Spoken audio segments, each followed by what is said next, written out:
Namaste and welcome, beloved, mighty companions. Infinite light. Just set that dial to infinite and keep it right there. Infinite light. Don't change the channel. Don't follow thoughts. Straight up. We just turn the dial straight up. The Holy Spirit, and here we are. Nothing can disturb the Son of God unless he chooses to, unless he decides it will. So, it's really good. It's great deconditioning. You know how you'd normally, like when there's an explosion or something, you jump? It's just been great to look at the slaves twitch with the sound arising. So we make the sounds and then we twitch. Then we have this conditioned response, which is part of the trick, that something's happening. So we're going really deep now with body identification. Looking again, is the infinite light of being as we start with the light that's here. Infinite happiness. Boy, you start to understand what settling is. That habit of identification with that little contracted energy. Great thing is once those desires start burning out in the light, you notice them quicker. That you're trying to, as we laugh about it, stuff yourself in a shoe. All of infinite being, I'm going to kind of cram it into this tiny space. Thankfully, we have pain to show us where our desire to deny divinity is. And it becomes more and more immediate. Like Jesus says, you have a high toleration to pain. Boy, we have played the pain game. I want it. Look at the energy for it. So we're going to continue to look this body identification all around the ideas of, we can say it's sexuality. In the infinite light of being, does that actually know? Does it register on the infinite being Richter scale at all? We look at any kind of sexuality in the light of being. Does being know male, female, horse, pig, goat, whatever's on the list? Does it know anything in consciousness? Actually, it's before consciousness. Infinite light. We just stay as infinite light and let Jesus, this voice, speak through us in our hearts. So part 2 of sexuality. Jesus, show me where all the identification, if there's little, I still see attraction kind of come up. So he's going to help correct this. Seeing a Ryan Reynolds lesson. Let's just admit it. Okay, the movie is The Nines. This is probably the #1 A New Covenant movie, I would say. It's so in alignment with the desired experience, and a being comes and creates a desired experience and wants to play it all out.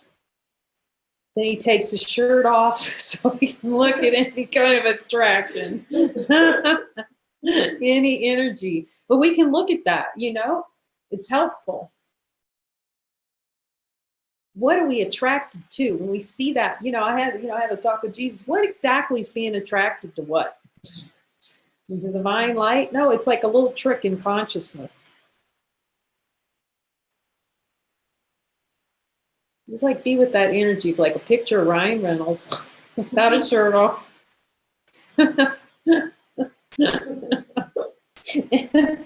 Just see what energy comes up around that. Just fully be present with it so we can learn about it. Jesus isn't making any of that kind of energy bad. But we just look at what happens, like one thought and a picture of Ryan.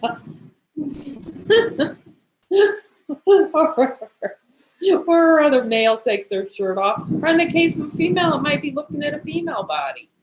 It's like, what does that in consciousness? It's suddenly one little thought, one little picture, it's like, oh, gotta have it. Would like to touch that, or however it appears, And then, start like, what is that? What is that energy? Because we don't question that. We just assume, okay, hey, it was a good, all these feelings that arise. And so I'll just ask Jesus, let's ask him, Jesus, is this a denial of divinity? Hear what he says.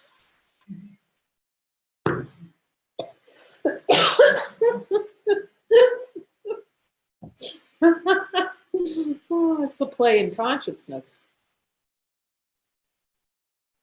We can see it from something simple like that. How certain pictures evoke a response. Like we're creating a picture and then having in the play of consciousness having a response to it. And then we wonder, why is there no happiness or spontaneity? Because we have so many of these pictures that we're playing with in consciousness, like juggling balls. What's the next ball that we're going to try to grab onto? So we just put that whole picture, Ryan Reynolds. He's adorable, actually.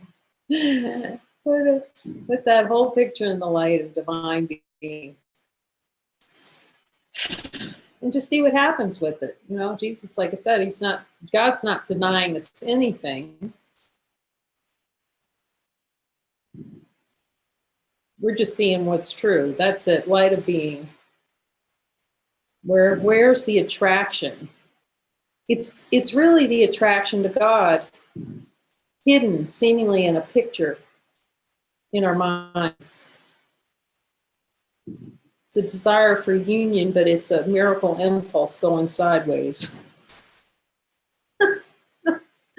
Seems to move out. You could just watch the energy of that kind. It moves out. No. Towards some picture of a body. This is gonna be a funny part two. It's part two, sexuality. But just watch it. We're just noticing now. Oh. How does that happen, that particular form of a male body or a female body, why is it that? Or it's the same, it's really not different than we have an attachment to a vase, really, to any object in consciousness, actually, that there's more of affinity to another. Does the light have an affinity to any object in consciousness?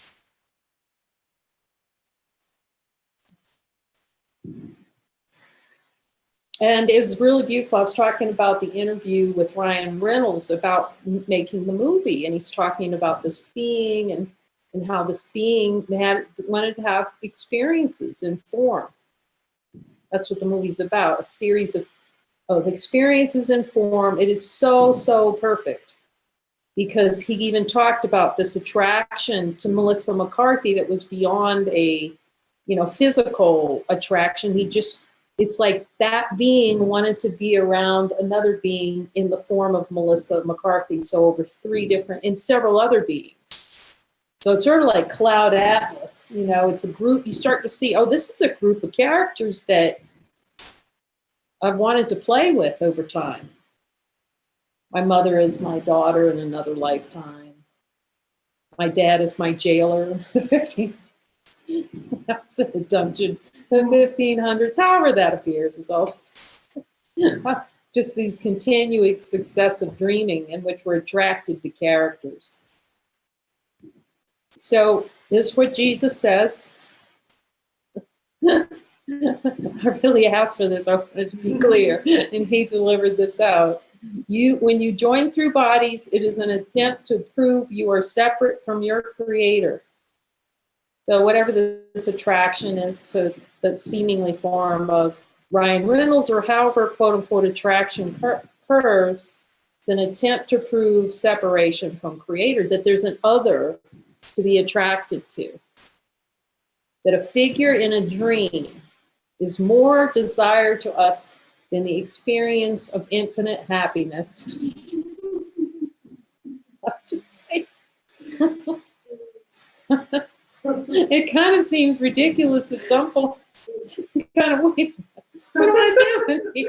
Wait a minute, Ryan, you're adorable and I can appreciate you, but you know, I'm not turning over perfect happiness for a picture, you know?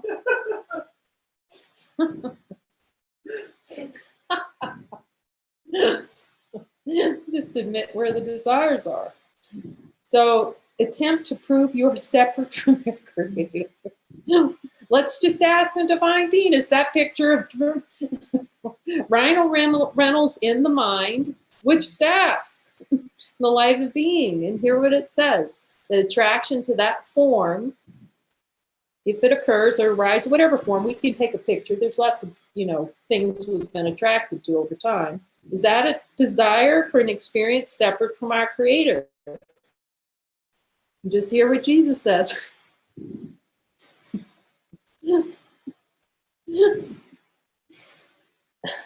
Yes.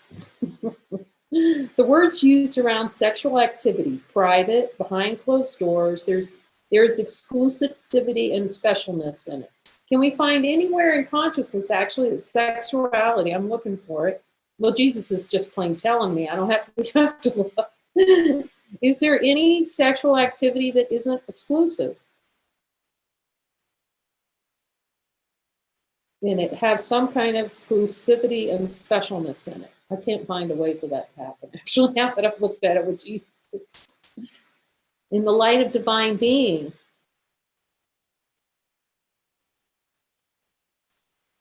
is there specialness in sexual activity? And hear what the divine being says.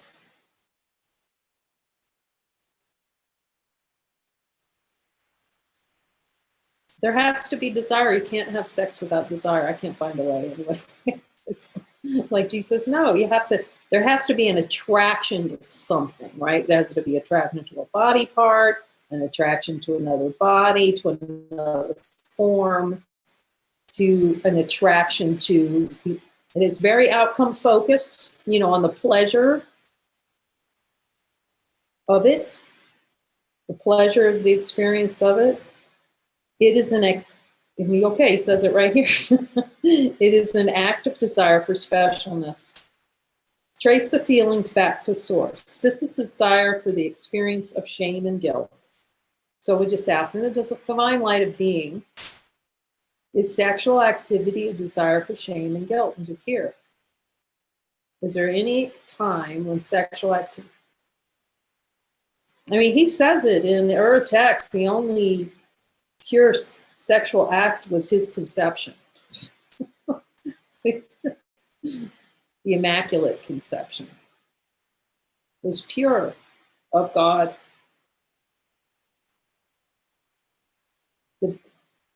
This is the desire for experience of shame and guilt, the desire for experience of justifying sexual expression. I can just remember that.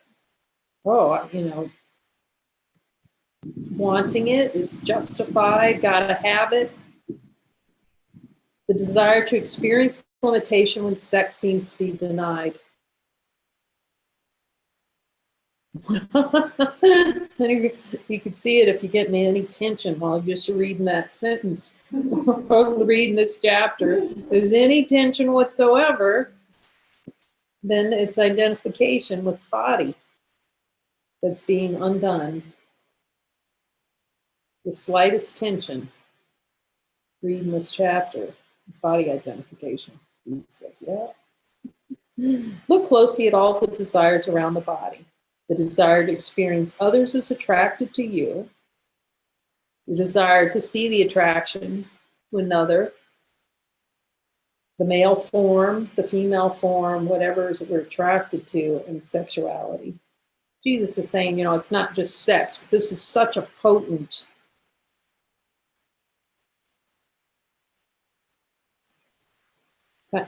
place for looking at desire.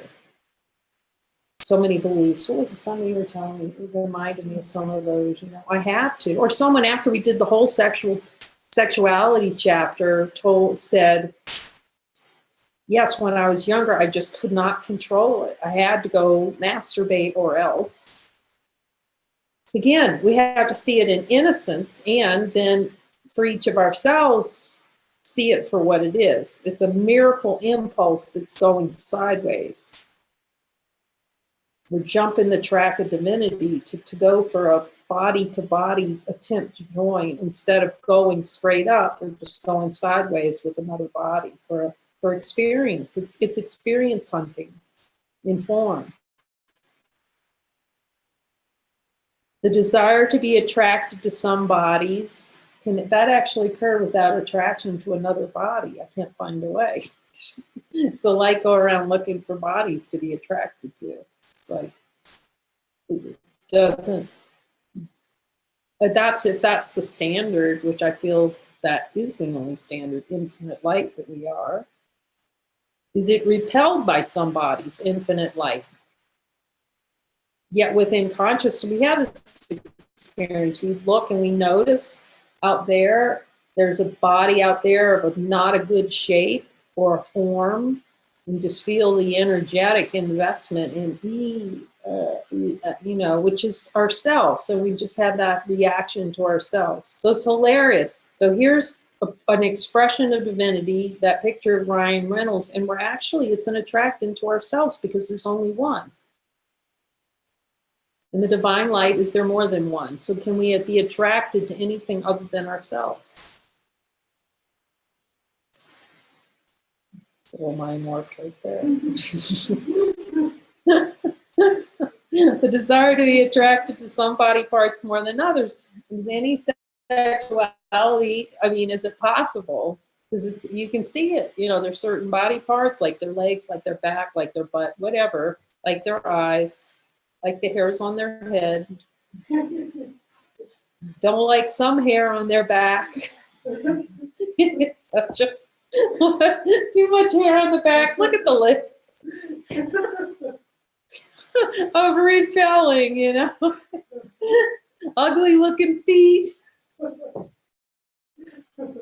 Are wonderfully sexual arousing. It is, it's really Jesus. Yeah. You know, you desire an experience of a special feelings, that special desire for special feelings that no one else has in that moment, right? It's no, we're just being straight. Okay, desire for more body parts than other, desire to decorate the body for attracting others, as he said, you know, we're dressing up skeletons.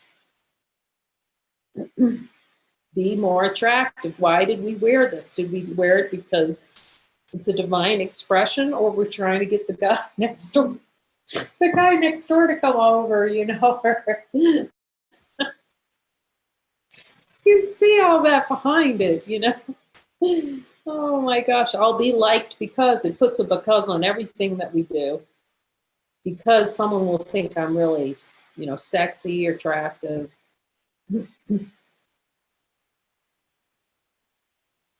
Desire to decorate the body for attracting others. Desire for the right partner. Do I look good next to this guy? This guy at a party? You can see it all. I could see that. That was the whole structure. If the guy did not meet all the specifications, and the list was long, by the way, you know, a phenomenal list of love denial. In one of them, the story's hilarious. The guy that my last boyfriend that I had. So one of the things that was definitely not on my list, that he would get the car that he drove from his parents. So, and of course I dated him for 4 years, but you know, it's like all these rules about what your partner has to have, and certainly it's got to be a long list around sexual attraction. Oh my gosh, that's funny. We're really funny. The right all the lists, the checklist of the partner. How do I feel when I go to a party with this person, or take them to meet my parents? Or, I mean, this is just so rife with identification. All the reasons not to be ourselves. All the desire for an experience of other. This deep feeling of wanting and inadequacy, the ego made this to object to it, to revel in it, to deny it, to hunger for it, to experience death in it, to never get enough of it, to regulate it, and to deny the desire for it. That's just exhausting right there. But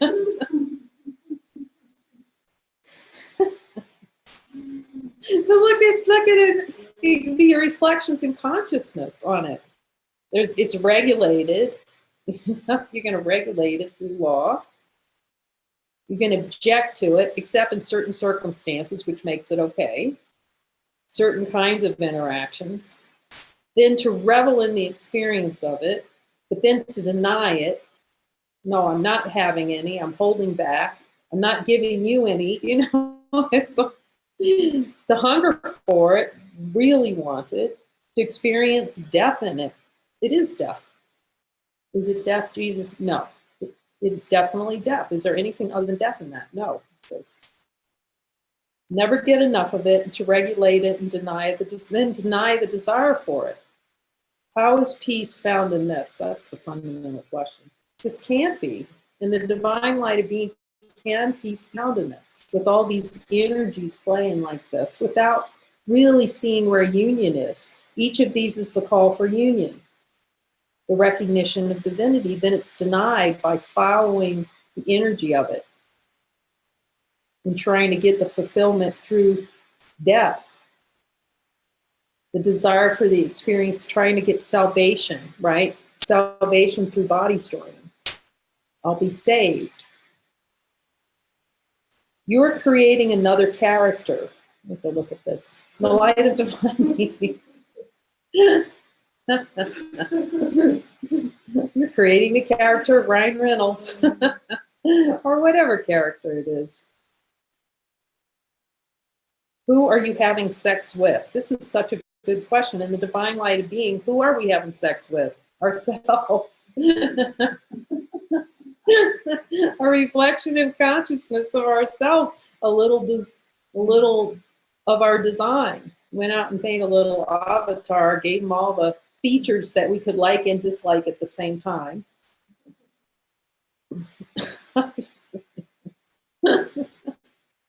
And then go with the problem with it. I really enjoy it for a while and then find the problems with it. After, let's get rid of this one. Ruby Sparks is a really good movie for that. Have you seen Ruby Sparks? Yeah, where it's just adorable. He's typing and writing a book about a girl, and she shows up in his apartment, you know, and he designs all the types in the script. Whatever he types in the script, she does. Until he decides, oh, I don't like that so much. Didn't work out so well. My gosh, it's funny. The character you created in the play of consciousness. So it's consciousness interacting with consciousness. In the light of divine being, does anything happen with sexuality? Can sexuality ever point to divine being? Does it ever point to divinity? Any kind of sex. I can't find a way for that to happen, actually. It's the divine being.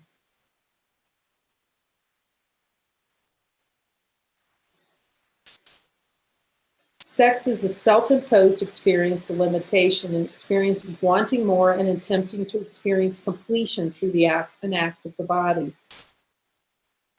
You desire these body feelings. You are the source of all feelings. This is where it really comes home to roost. In the divine light of being, are we the source of all feelings? Do we create, miscreate, not as true creation, but do we have the power to misuse our divine power to miscreate feelings? And hear what the divine light says. Super consciousness is responding. Super consciousness. You are creating another body to give you a feeling, to convince yourself that you are a body. Sex is a great convincer strategy that something in form can give us something that we need or that we're missing. And it can be fulfilled through the joining of bodies. Nobody can give you a feeling. Boy, this is when this collapses and it's seen. In the light of divine being, does another body give a feeling? That's a great trick in consciousness. Did another body produce a feeling?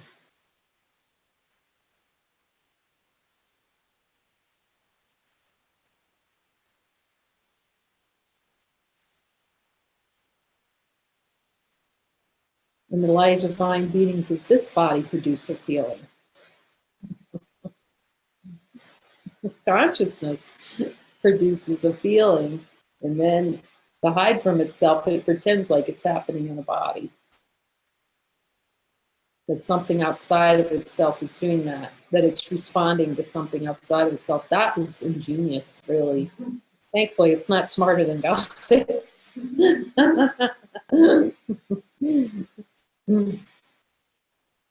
Nobody can give you a feeling. This is an illusion. Now they'll play in consciousness. It's not like you cease to respond or someone touches you, you don't feel it. That itch, that hunger for the experience of another body doing something. Because we see it, it doesn't do anything. In the light of divine being, can one body do one thing to another?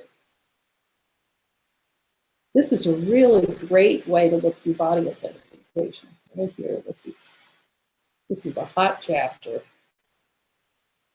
Nobody can give you a feeling. This is an illusion. So, and even in sexuality, think about it, from direct experience, or it's all fantasy. It's a fantasy that one body is doing something to another body. It's wish fulfillment. He says it right here. You desire an experience. It seems to show up in a body that is doing something that you believe has an impact on you. This is wish fulfillment. You make up the characters with nothing happening. Yet if you believe something is happening, you're denying divinity. So it's a delay tactic in time. It can't delay in eternity or infinite nature, but it's a seeking for something other than divine light. With the idea, the thought rose about Tantra, because that comes up. The Tantra was a way, like Jesus, no. With yourself, no. Cannot get the divine through union of bodies. It's a belief that peace comes after death, after orgasm. Actually, that's what's coming in.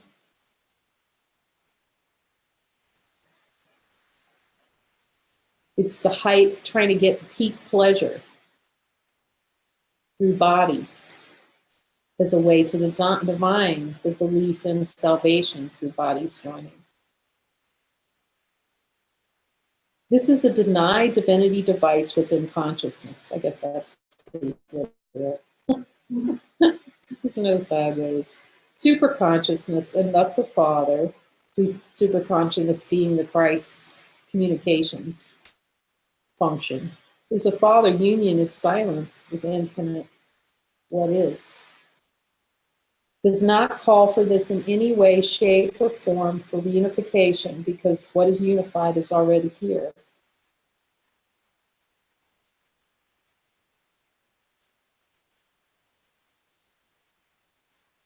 Is the divine light of being here?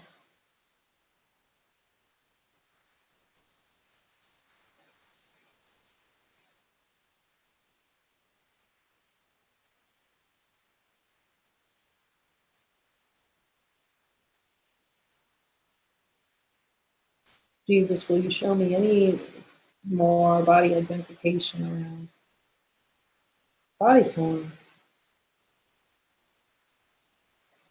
Some being better than others or less. I'm willing to see that directly. Desire for that experience to deny divinity.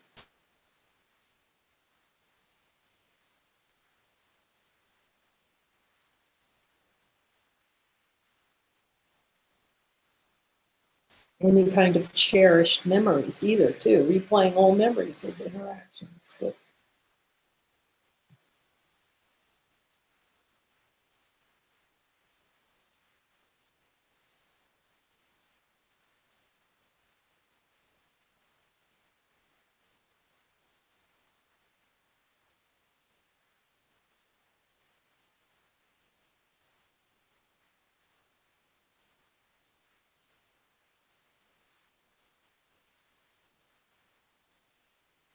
It really is making somebody experiences more valuable. Again, it's ordering thought.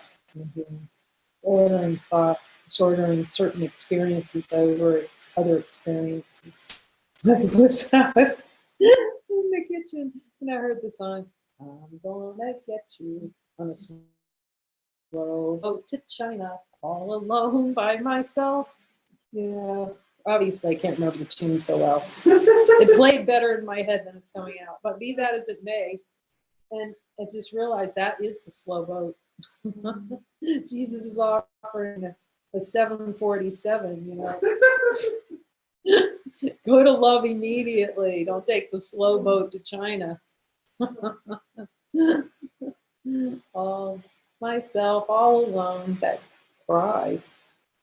You cry for love in all these songs.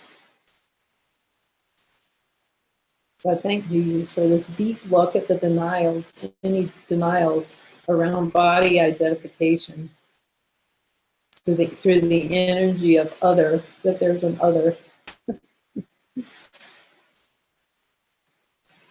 Even Ryan Reynolds, who's adorable.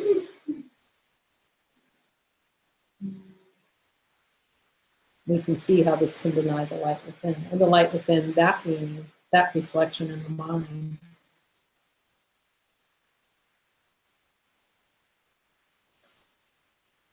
Amen.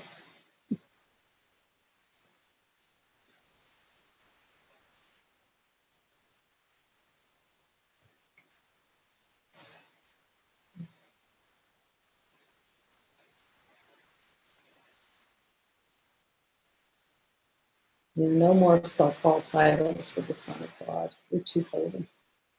You too holy.